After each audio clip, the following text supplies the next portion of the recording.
আপনারা যদি আবার থানায় চোর চোর ছুটানোর জন্য দালালি করেন, তবে আবার ওই এলাকায় মানবাধিকার কর্মী দেখবো এগুলো তো দালাল।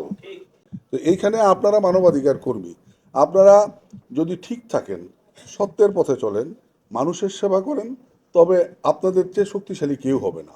আপনারা যদি আবার থানায় চোর চোর ছুটানোর জন্য দালালি করেন, তবে আবার ওই এলাকায় মানবাধিকার কর্মী দেখবো এগুলো তো দালাল। 500, 1000, 2000 টাকা লেগে আমাদের কাছে দারোগা ওসির কাছে তদবির করে।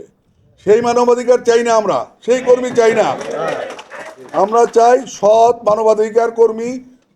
এই মানবাধিকার কর্মী এরা টিএনওর কাছে গেছে, নাকি ডিসির কাছে গেছে, না এসপির কাছে গেছে, না ওসির কাছে গেছে?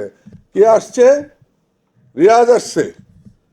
বংশালের ওই রিয়াজ যে কোনো কথা শোনে না, কোনো অন্যায় তদবির দিলে সে কথা মানে না, যেটা সত্য সেটাই। আপনি ওনাকে রেস্ট করেছেন কেন? ও তো নিরীহ লোক, কোনো কোনো ভালো লোক।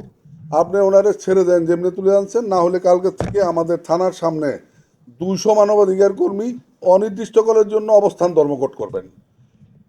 দু একটা যখন করে দেখাইছে, এরপরে রেয়াজ সাহেব আসতেছে, কথা বললে এমনি সব 2 নম্বরই ছেড়ে দেয়।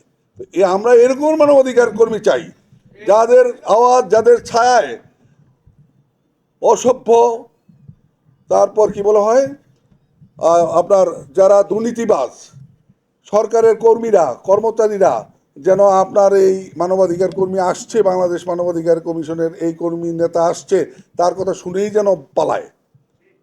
আমরা ওটা চাই যে অন্যায়ের বিরুদ্ধকারী, সন্ত্রাসের বিরুদ্ধকারী এবং যত প্রকার অনিয়মের বিরুদ্ধকারী হলো বিরুদ্ধ করে কে? মানবাধিকার কর্মী, এবং বা কারা? বাংলাদেশ মানবাধিকার কমিশনের কর্মী। আপনারা দয়া করে এই ধরনের মানবাধিকার কর্মী হন। মৃত্যুর আগেও জীবিত থাকবেন, মৃত্যু হইলেও জীবিত থাকবেন আপনারা।